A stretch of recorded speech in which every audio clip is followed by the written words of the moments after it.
Agora você explodiu minha cabeça. Agora tudo faz sentido. Obama, Spielberg, o Obama que soltou numa entrevista que existiam os aliens.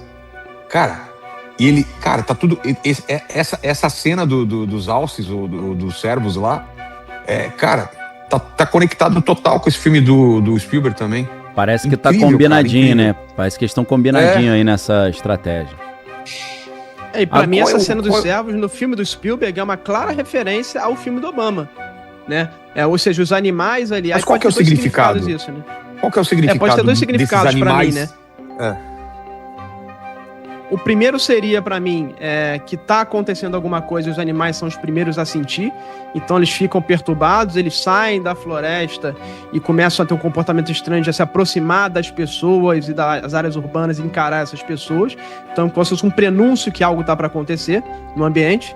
E um outro significado é que as próprias inteligências não humanas podem estar entrando no corpo desses animais, eles são capazes de invadir tanto os corpos dos animais quanto humanos, e virarem observadores. Então tem a questão da coruja, tem a questão do cervo, é uma questão muito presente nesse assunto de fenômenos anômalos. Mas para mim é uma clara relação, uma clara referência lá pro filme do próprio Obama, que é O Mundo Depois de Nós, que fala também um pouco dessa questão de fenômenos, não envolvendo aliens, mas a questão de fenômenos que acontecem com a população, né? Então, para mim, o Spielberg tá dentro desse âmbito de revelação, e para mim nada não é coincidência. Ele fala que é coincidência, mas eu não acho que seja coincidência. Justamente agora, nesse momento, ele apareceu, e o Vilela lembrou bem, né? O Obama, no começo do ano, ele levantou a bola para o Trump cortar. O Obama falou, os aliens existem, são reais. E aí, logo depois, o Trump falou, olha, para o Obama não ser preso, eu vou revelar tudo, porque ele tá revelando informação sigilosa. Então, eu creio sim que isso tudo tá... Todo mundo ali tem um grupinho ali no WhatsApp que tá ali combinando essa revelação, com certeza. Ô, Vilela, tem uma simbologia, Vilela e Rony, a galera que tá assistindo, né? Tem uma simbologia muito interessante também do cervo, do alce e também da ideia do gamo, né?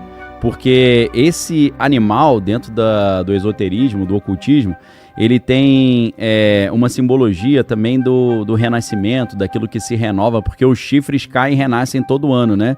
Então ele tem também essa simbologia do ciclo da vida, da imortalidade, e ele também funciona como uma espécie de guia espiritual. Porque geralmente ele aparece em florestas como um mensageiro do outro mundo que conecta o mundo dos homens com o mundo dos deuses. Só que nesse caso do filme, ele está conectando o mundo dos homens com o mundo dos deuses alienígenas, né?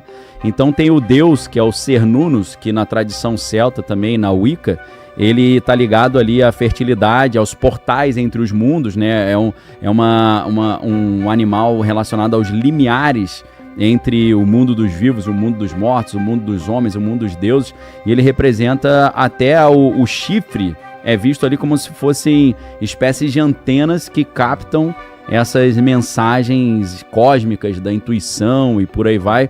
Então é muito pertinente esse animal ter sido escolhido para representar os alienígenas nessa história. Mas o animal que... Daniel, fica à vontade. Daniel, não tem alguma coisa também relacionada à coroa? A gente vê algumas coroas no formato de chifres, né? De pequenos chifres. Não tem alguma relação de reinado? Exato.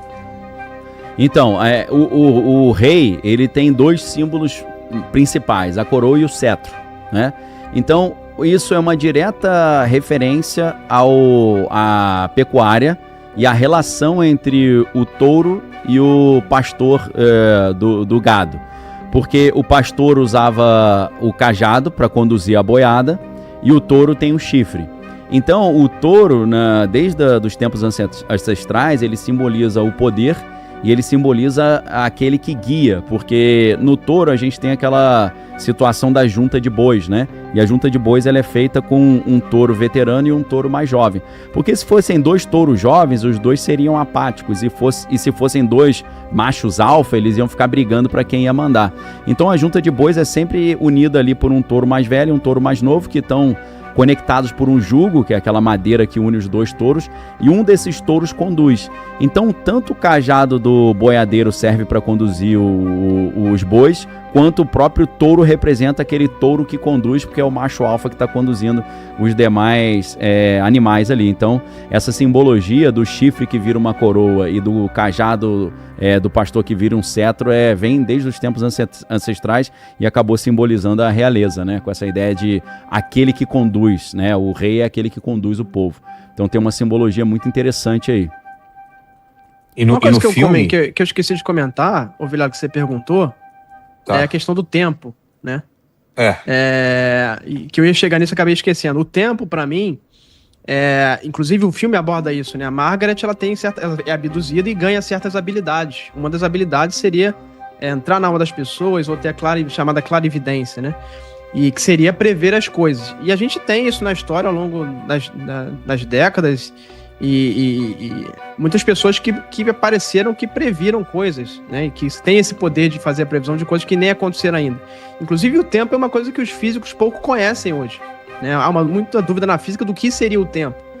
E o tempo pode ser uma coisa em que o passado, o presente e o futuro é uma coisa humana, é uma abstração humana pra gente não ficar louco, pra gente conseguir seguir a nossa vida e pra gente conseguir ficar nessa realidade aqui que a gente se encontra, que é a realidade material. Agora, o que pode estar acontecendo, e por isso as pessoas conseguem prever as coisas, é que o passado, o presente e o futuro podem estar acontecendo ao mesmo tempo.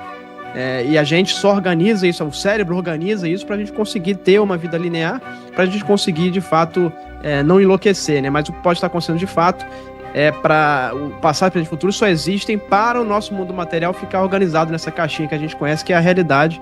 Mas a realidade, eu diria, real, de fato, que isso aqui pode ser uma grande simulação, né? Um grande videogame que a gente está aqui vivendo, né? A realidade real, de fato, que mandaria nessa, hierarquicamente superior a essa, pode ser uma realidade em que as informações estão jogadas no universo e o passado, o presente e o futuro coexistem, e por isso pessoas conseguem acessar essas informações que estão lá na frente, por sonhos, por exemplo, déjà vu, etc. Então tem muitos casos aí que as pessoas conseguem, de fato, prever o que ainda vai acontecer. No caso da Bíblia ou dos ensinamentos que a gente vê relacionados a um estudo à luz da Bíblia, o Daniel pode me ajudar a isso, seria uma explicação do mundo espiritual e o mundo material. O mundo espiritual como sendo algo que acontece antes, e o mundo material é aquilo que se desdobra para o mundo material. Então algumas pessoas conseguem acessar esse mundo espiritual com uma facilidade maior e prever coisas que podem acontecer porque aquilo já aconteceu lá. Só que por meio de regras ou autoridades, você pode cancelar, alterar isso, e isso acaba não se desdobrando. Então uma morte, uma guerra, alguma coisa que estava muito clara para algumas pessoas nesse mundo espiritual, por um movimento de oração, ou um movimento contrário, um movimento de várias pessoas querendo outra coisa, Daniel, não sei se eu expliquei direito, mas podem alterar esse futuro que era quase certo, né? Sim, então, Vilela, isso tem relação com a multiplicidade de linhas do tempo, né? E são mundos possíveis. Isso. É um tema que é da física, mas também é um tema muito interessante da filosofia, né?